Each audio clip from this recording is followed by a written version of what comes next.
मुख्यमंत्री तीरथ सिंह रावत का बड़ा बयान, कहा दिवंगत विधायक सुरेंद्र सिंह जीना के कार्यों को आगे बढ़ाएगी सरकार।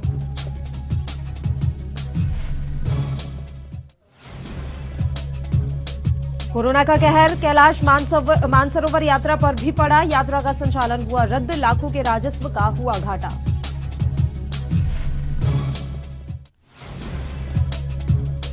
सात फेरों पर भी पड़ा कोरोना का साया, महज 25 लोगों की अनुमति बनी मुसीबत, कोरोना के कारण सैकड़ों शादियां हुई स्थगित।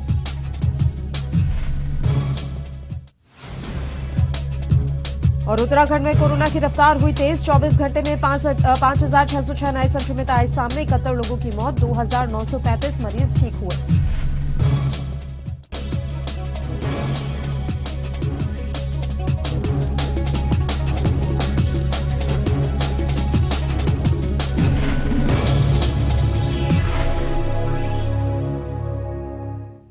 नमस्कार, एएनबी न्यूज देख रहे हैं आप। मैं हूं आपके साथ पल्लवी राजपूत और हमारे खास कार्यक्रम आप लोग उत्तराखंड में आप सभी का स्वागत है। चलिए रुक करते हैं खबरों का। मुख्यमंत्री तीरथ सिंह रावत ने विधानसभा की सल्ट सीट के उपचुनाव में बीजेपी प्रत्याशी महेश जीना को विजयी बनाने के लिए क्षेत्रीय जनता के प्रति धन्यवाद ज्ञापित किया। सल्ट सीट का चुनाव परिणाम घोषित होने के बाद रविवार को प्रदेश बीजेपी कार्यालय में आयोजित कार्यक्रम में मुख्यमंत्री ने कहा कि बीजेपी ने सल्ट के चहुमुखी विकास का जो वायदा क्षेत्र की जनता से किया है उसे निश्चित रूप से पूरा किया जाएगा। उन्होंने कहा कि सल्ट क्षेत्र में दिवंगत विधायक सुरेंद्र सिंह जीना के अधूरे कार्यों को सरकार आगे बढ़ाएगी। उत्तराखंड के तीसरे उपचुनाव में सत्तारूढ़ बीजेपी के प्रत्याशी महेश जीना की जीत के साथ ही सबसे बड़ी जीत का कीर्तिमान भी दर्ज हो गया है। बीजेपी की जीत का अंतर पिछले दो चुनावों से काफी आगे यानी कि 4,697 तक पहुंच गया है। सल्ट में मिली जीत का श्रेय सीएम तीरथ सिंह रावत की झोली में आया है। बीजेपी प्रत्याशी महेश जीना को कुल 21,874 मत मिले, जबकि दूसरे स्थान पर रही कांग्रेस की गंगा पंचोली को 17,177 मत ही मिले हैं। बता दें कि 3 बार के विधायक रहे सुरेंद्र जीना के निधन के बाद यह उपचुनाव हुआ था। बीजेपी को जीत में जनता के बीच सहानुभूति को मुख्य फैक्टर माना जा रहा है। इस उपचुनाव में 18,081 पुरुषों और 23,470 महिलाओं ने अपने मताधिकार का प्रयोग किया।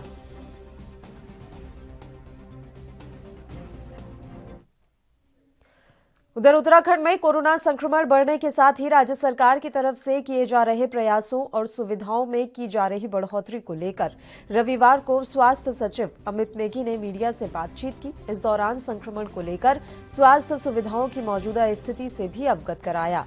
बता दें कि उत्तराखंड में कोरोना संक्रमण के बाद प्रदेश सरकार द्वारा इसकी रोकथाम हेतु लगातार प्रयास किए जा रहे हैं।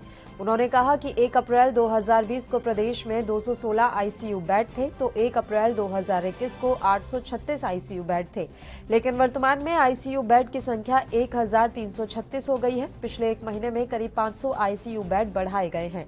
इसके साथ ही 1 अप्रैल 2020 प्रदेश में 116 वेंटिलेटर थे। एक साल बाद 1 अप्रैल 2021 को प्रदेश में वेंटिलेटर की संख्या 695 थी, लेकिन अब वर्तमान में 842 पर पहुंच गई है।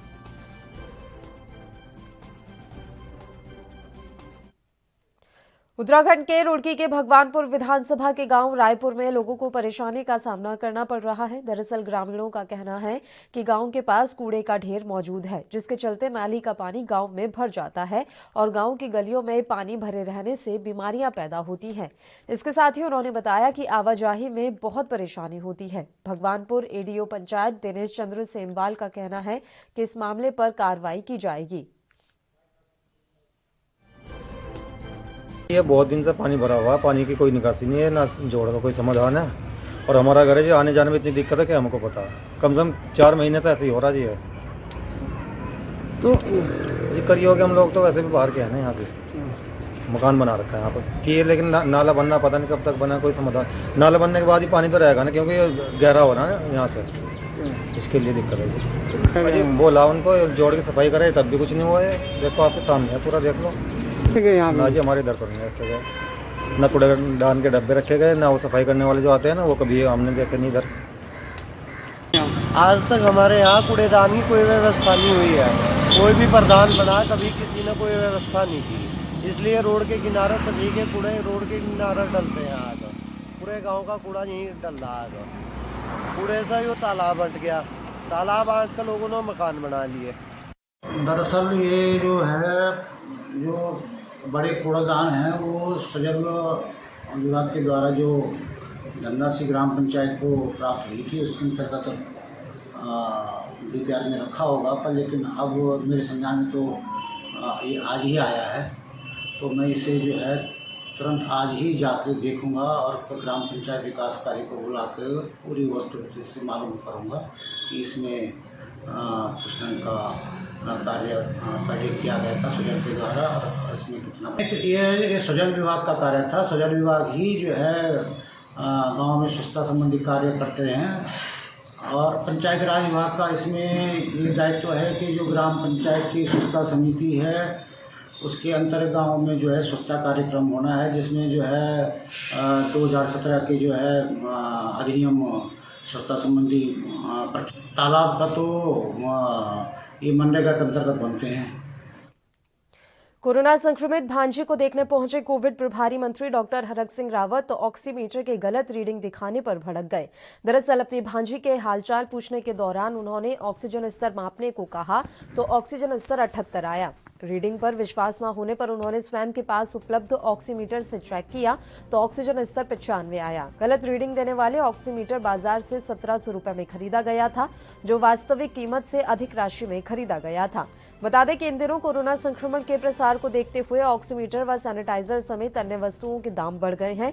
इसके अलावा कुछ स्थानों में नकली दवाओं की भी शिकायत आई है। डुप्लीकेट ऑक्सीमीटर के शिकार स्वयं कोविड प्रभारी मंत्री हरक सिंह के परिजन भी हुए हैं। दरअसल मंत्री की एक भांजी कोरोना पॉजिटिव है।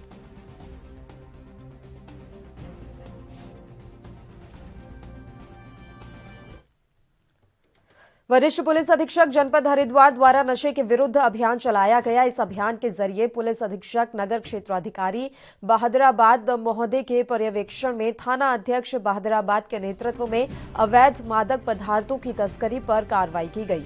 वाहन चेकिंग के दौरान नहर पटरी पर संदिग्ध इंडिगो कार रोककर तलाशी भी ली गई। इस दौरान 10 पेटी अंग्रेजी शराब की बरामद हुई है।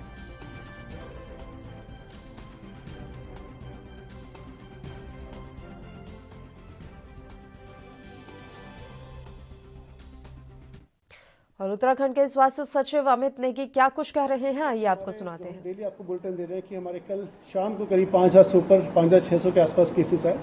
इन सबको कंटेन करने के लिए जैसे मैंने आपको पहले बताया, हमारा जो ट्रांसमिशन चेन है उसको ब्रेक हमें करना है। और ये आपने देखा होगा कि राज्य सरकार के द्वारा विभिन्न जनपदों में जो कोविड कर्फ्यू है उसका एक्सटेंशन कर दिया गया है और ये आप सभी के ये ऑलमोस्ट सभी जनपद में कार्रवाई हो चुकी है और आप सभी के संज्ञान में तथ्य आ चुका होगा। इसी के साथ जैसे मैंने आपको पहले ही बताया था, हमारी जो रणनीति है वो सबसे पहले टेस्टिंग की है, उसके बाद उसको कॉन्टैक्ट ट्रेसिंग की है, फिर आइसोलेशन की है, उस पर्सन को हमें आइसोलेशन में कर रखना है, एंड सेकेंडली ट्रीटमेंट है, एंड लास्ट वैक्सीनेशन है। तो 5 हमारा स्टेप्स की जो स्ट्रैटेजी है, स्टेट गवर्नमेंट लगातार इसी स्ट्रैटेजी में चल रही है। आपने हमारा मीडिया बुलेटिन में भी देखा होगा कि हमारे जो कंटेनमेंट जोन्स हैं अब सब्सटैंशियल नंबर हमारा बढ़ गया है। ऑलमोस्ट 282 कंटेनमेंट जोन्स, अलग अलग माइक्रो कंटेनमेंट जोन्स हमारे पूरे स्टेट में है। इस सब के माध्यम से हम प्रयास करते हैं कि जो हमारा इन्फेक्शन है उसका स्प्रेड एक लोकल एरिया में ही कन्फाइन कर दिया जाए एंड फिर आगे वो स्प्रेड ना कर सके। ये काफ़ी इंपॉर्टेंट एक्टिविटी होती है। साथ ही कॉन्टैक्ट ट्रेसिंग के संबंध में कल हमारी सहयोगी रिदिम जी के द्वारा काफ़ी डिटेल में विस्तार में आप सबको अवगत कराया गया। मैं कुछ और भी आपको बताना चाहूँगा कि हमारे कल जो डिस्चार्ज पेशेंट थे ऑलमोस्ट 2900 के आसपास थे। तो नंबर ऑफ डिस्चार्ज पेशेंट यानी कि जो पेशेंट्स हमारे ठीक हो रहे हैं वो संख्या भी लगातार बढ़ रही है।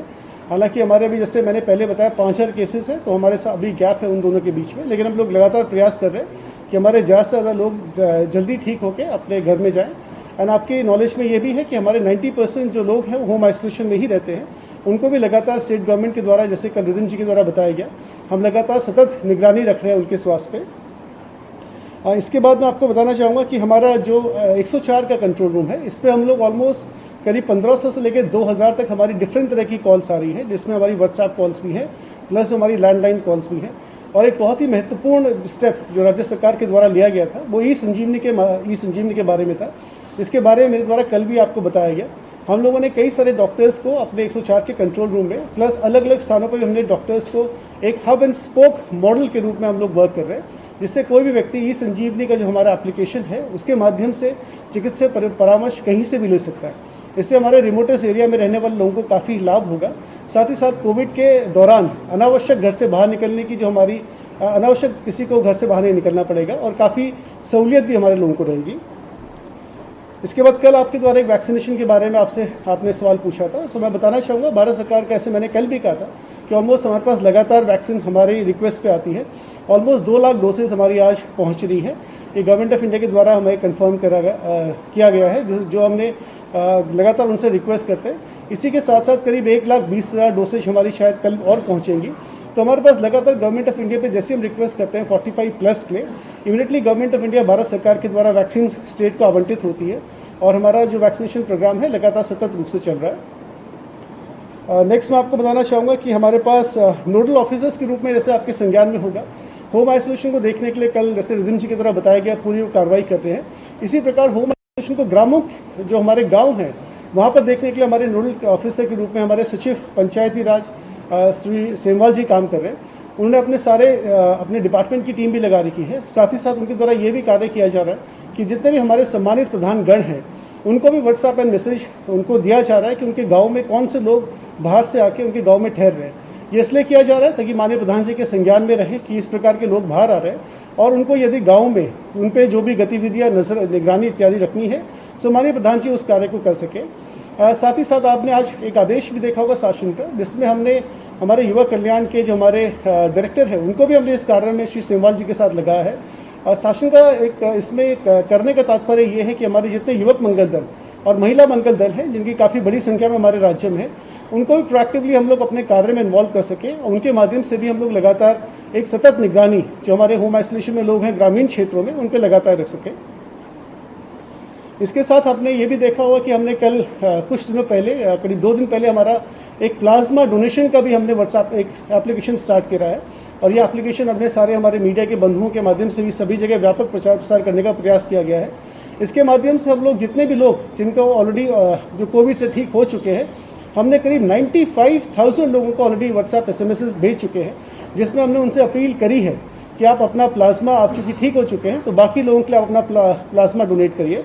सो मेरा मानना है इस मुहिम से हमारे काफ़ी सारे लोग आगे आएंगे और अपना प्लाज्मा डोनेट करेंगे, जिससे हमारे जो बाकी रोगी हैं जो प्लाज्मा की सर्च करते हैं उसमें काफ़ी हेल्प मिलेगा। तो मेरे फिलहाल तो इतना ही पॉइंट है। मैं अपने सहयोगी श्री पंकज पांडे जी से अनुरोध करूंगा कि वो अपने पॉइंट्स बताएंगे। जैसा कि कल भी देखा था, हम लोगों ने जो दबिशें दी थी। बुलेटिन में खबरों का सिलसिला लगातार यूं ही जारी रहेगा। एक छोटे से ब्रेक के लिए यहां रुक रहे हैं, फौरन हाजिर होंगे।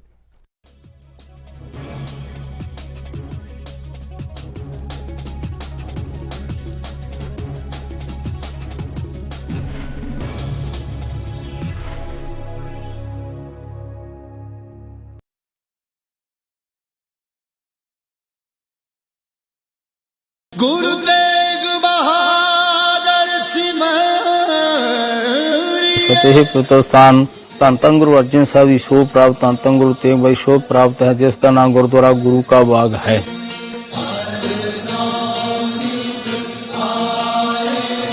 इस स्थान का नाम गुरु की रोड हुंदा सी। सतगुरु ने बख्शिशां करके भी जड़ा आखूगा गुरु का बाग, उसनों लगनगे दूने चौने भाग। ये सतगुरु का साझा स्थान है, धन गुरु तेग बहादुर गुरु अर्जन साहब का। धन गुरु तेग बहादुर साहिब जी का प्रकाश इस स्थान ते होया। इस पावन स्थान ते धन गुरु तेग बहादुर साहिब जी के प्रकाश दिहाड़े समूह संगतां वल्लों शरधा भावना ते सत्कार सहित मनाए जाते हैं।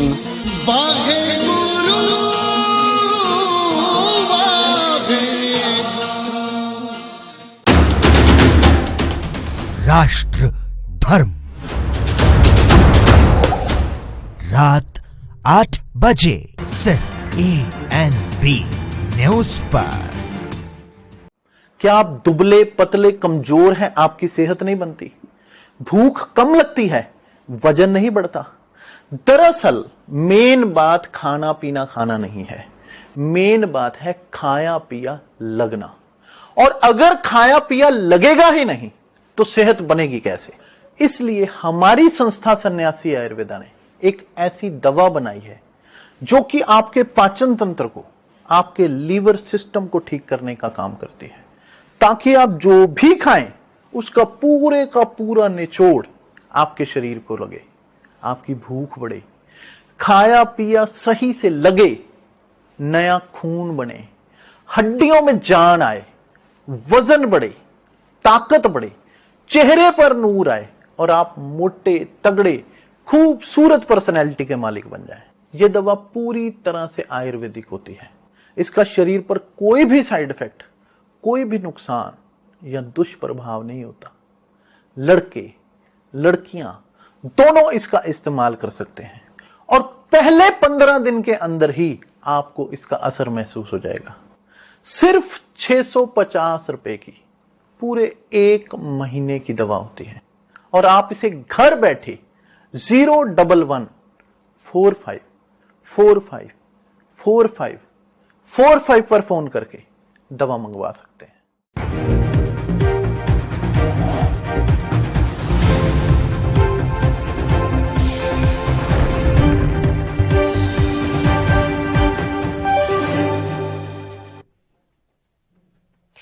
और वह इस बीच इस वक्त की बड़ी खबर आ रही है चंडीगढ़ से। हरियाणा के बाद अब चंडीगढ़ में भी लॉकडाउन लगा दिया गया है। ये बड़ी जानकारी इस समय एएनबी न्यूज आप तक पहुंचा रहा है। चंडीगढ़ में 7 दिन का लॉकडाउन घोषित किया गया। इस वक्त की बड़ी खबर एएनबी न्यूज पर इस समय आप देख रहे हैं। आवश्यक सेवाओं की दुकानें खुली रहेंगी, इसके अलावा सब कुछ लॉकडाउन की जद में रहेगा। चंडीगढ़ में 7 दिन का लॉकडाउन घोषित कर दिया गया है। इससे पहले हरियाणा में 7 दिन का लॉकडाउन लगाया गया था और अब चंडीगढ़ प्रशासन के द्वारा भी ये अहम निर्णय ले लिया गया है। हरियाणा के बाद अब चंडीगढ़ में लॉकडाउन लगा दिया गया है। 7 दिन का लॉकडाउन यहां घोषित किया गया है। बड़ी खबर एएनबी न्यूज पर इस समय आप देख रहे हैं। चंडीगढ़ से आवश्यक सेवाओं की दुकानें अब चंडीगढ़ में खुली रहेंगी। अगले 7 दिन तक यहां पर पूर्ण लॉकडाउन का ऐलान कर दिया गया है। 7 दिन का ये लॉकडाउन घोषित किया गया है। इससे पहले हरियाणा में 7 दिन का लॉकडाउन लगाया गया था। वहीं आपको बता दें कि पंजाब में भी अब सख्ती बढ़ा दी गई है। उसके बाद चंडीगढ़ प्रशासन ने ये बड़ा फैसला लेते हुए 7 दिन का लॉकडाउन घोषित कर दिया है। हालांकि राहत की बात यह है कि जो आवश्यक वस्तुओं और सेवाओं की दुकानें हैं वो खुली रहेंगी।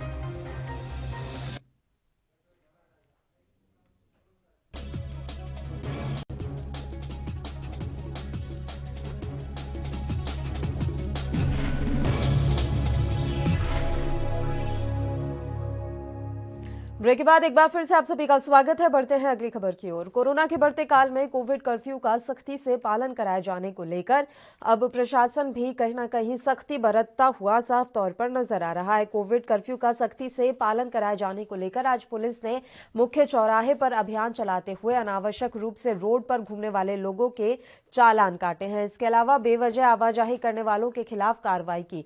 इस दौरान वरिष्ठ उप निरीक्षक रोहताश सागर ने बताया कि रविवार को पूर्ण रूप से लगाए गए कोविड कर्फ्यू का सख्ती से पालन कराए जाने के लिए बाजार क्षेत्र में अभियान चलाते हुए सड़कों पर घूमने वाले लोगों पर चालानी कार्रवाई की जा रही है।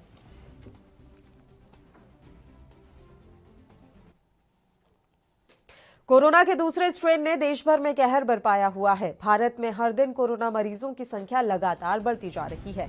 गंभीर लक्षण भी पहले के मुकाबले ज्यादा मरीजों में दिखाई दे रहे हैं, जिसकी वजह से मौतों का भी आंकड़ा अपने पुराने रिकॉर्ड तोड़ता नजर आ रहा है। कोरोना मरीजों में मौत की सबसे बड़ी वजह ऑक्सीजन की कमी बन रही है। तकरीबन हर राज्य से ऑक्सीजन की कमी की खबरें सामने आ रही हैं, जिसे देखते हुए हरिद्वार स्थित भेल ने देश में सांसों की सप्लाई का जिम्मा उठाया है। यहां से उत्तर प्रदेश, दिल्ली, हरियाणा जैसे राज्यों के लिए ऑक्सीजन की सप्लाई की जा रही है। बीएचएल यानी भेल में अब तक सिर्फ अपने प्लांट के लिए ही ऑक्सीजन बनाई जाती थी, मगर देश में आई ऑक्सीजन आपदा के बाद इस संस्थान ने जिम्मेदारी निभाते हुए मदद के हाथ आगे बढ़ाए हैं। अब बीएचएल इस महामारी में देश को ऑक्सीजन देने का काम कर रहा है। पौड़ी जिले में स्थित बेस अस्पताल में आज 4 लोगों की कोरोना संक्रमण के चलते मौत हो गई। वहीं खिरसू ब्लॉक में 20 लोगों में कोरोना वायरस की पुष्टि हुई है, जबकि 10 लोग रैपिड टेस्ट में पॉजिटिव पाए गए हैं, जिनका दोबारा आरटीपीसीआर किया जाएगा। बता दें कि श्रीनगर में भी लगातार कोरोना संक्रमण से हो रही मौतों का आंकड़ा कम होने का नाम नहीं ले रहा है। कोरोना संक्रमण के चलते आज बेस अस्पताल में 4 लोगों की मौत हो गई है। अब तक बेस अस्पताल में कोरोना के चलते 96 लोगों की जान जा चुकी है, जबकि बेस अस्पताल में 116 लोगों का अभी भी इलाज जारी है। इसके साथ ही 75 लोगों को ऑक्सीजन सपोर्ट पर रखा गया है। 36 लोग आईसीयू में भर्ती हैं। भारतीय सीमा से लगे नेपाल के बैतडी में जिला प्रशासन ने 13 दिन का लॉकडाउन कर दिया है। लॉकडाउन में प्रशासन की अनुमति पर विवाह और उपनयन संस्कार में 15 लोग ही शामिल हो सकेंगे। लॉकडाउन में फिलहाल सीमा को बंद नहीं किया गया है। नेपाल का झूलाघाट बाजार भी 20 मई के बाद खुलेगा। रविवार देर शाम बैतडी में कोरोना के 200 से अधिक मामले आने के बाद जिला कोरोना प्रबंधन समिति ने 20 मई तक लॉकडाउन कर दिया है। बैतडी के डीएम राजेंद्र देव पांडे ने बताया कि पड़ोसी देश भारत के कस्बों में जिस तरह कोरोना तेजी से फैल रहा है, इसे देखते हुए बैतडी में लॉकडाउन लगाना जरूरी हो गया है। उत्तराखंड में रविवार को 24 घंटे के अंदर 71 मरीजों की मौत हुई है। वहीं 5,606 नए संक्रमित मिले हैं। साथ ही एक्टिव केस की संख्या भी अब 53,612 हो गई है। एक दिन में 2,935 मरीजों को ठीक होने के बाद डिस्चार्ज किया गया है। प्रदेश में अब तक 1,91,620 संक्रमित मरीज आ चुके हैं, जिसमें से 1,31,144 मरीज स्वस्थ हुए हैं। बता दें कि कोरोना रफ्तार कम होने का नाम नहीं ले रही है। कोरोना के आंकड़े लगातार बढ़ते जा रहे हैं। राज्य सरकार कोरोना के बढ़ते आंकड़ों को रोकने के कई प्रयास कर रही है। जनता को सुविधाएं देने की भी पूरी कोशिश की जा रही है।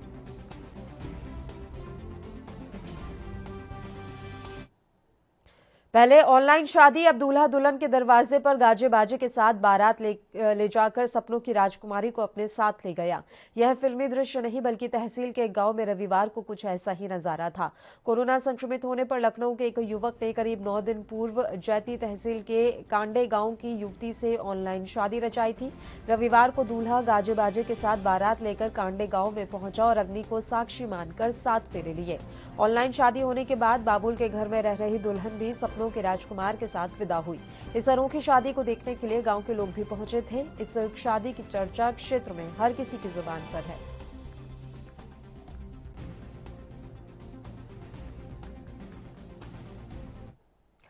कोरोना संक्रमण के चलते 7 फेरे लेकर नई जिंदगी की शुरुआत करने वालों का सपना भी अधूरा रह गया है। वेडिंग फॉर्म संचालक, बैंड पार्टी और केटरर्स के अनुसार राजधानी देहरादून में सैकड़ों शादियां स्थगित की जा चुकी हैं। शादी की तैयारियों में जुटे परिवारों का कहना है कि तमाम तैयारियां पूरी कर ली गई थी, लेकिन कोरोना संक्रमण बढ़ने से सब कुछ रद्द करना पड़ रहा है। एक ओर से शादी स्थगित होने से मायूसी हाथ लग रही है, वहीं वेडिंग फार्म संचालकों, बैंड पार्टी और केटरर्स को दिया एडवांस वापस न मिलने से आर्थिक नुकसान भी हो रहा है।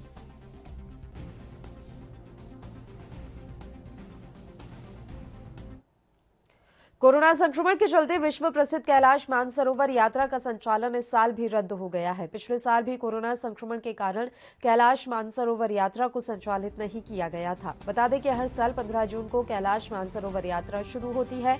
कुमाऊं मंडल विकास निगम के जीएम अशोक कुमार जोशी का कहना है कि यात्रा को लेकर हर साल करीब 2000 के आसपास यात्री अपना पंजीकरण करते हैं। करीब 1080 यात्रियों का चयन मेडिकल परीक्षण के बाद कैलाश मानसरोवर यात्रा के लिए किया जाता है, जिससे कुमाऊं मंडल विकास निगम को करीब 56 लाख से ज्यादा की आमदनी प्राप्त होती थी। इस बार भी कैलाश मानसरोवर यात्रा नहीं होने से कुमाऊं मंडल विकास निगम को लाखों के राजस्व का घाटा उठाना पड़ा।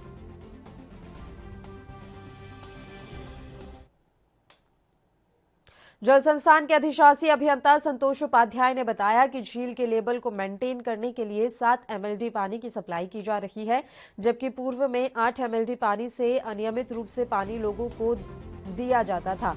लेकिन इन दिनों नैनीताल समेत आसपास के क्षेत्रों में कम हुई बारिश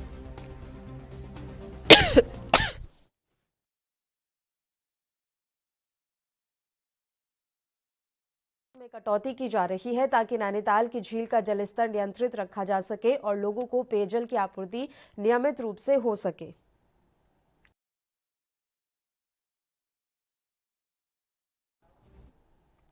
हरिद्वार में आज शांति कुंज के शताब्दी हॉस्पिटल का निरीक्षण डॉक्टर चिन्मय पांड्या ने किया। बहुत जल्द ही ये हॉस्पिटल भी कोरोना मरीजों के लिए खोल दिया जाएगा। बता दें कि राज्य में लगातार कोरोना के आंकड़े बढ़ रहे हैं, मरीजों की मौत होती जा रही है। कोरोना से रोकथाम के लिए कई उपाय भी किए जा रहे हैं, लेकिन कोरोना बढ़ते ही जा रहा है। इसको लेकर अब सरकार भी अस्पताल बढ़ाने में लगी हुई है, इसलिए अस्पतालों की संख्या बढ़ाई जा रही है।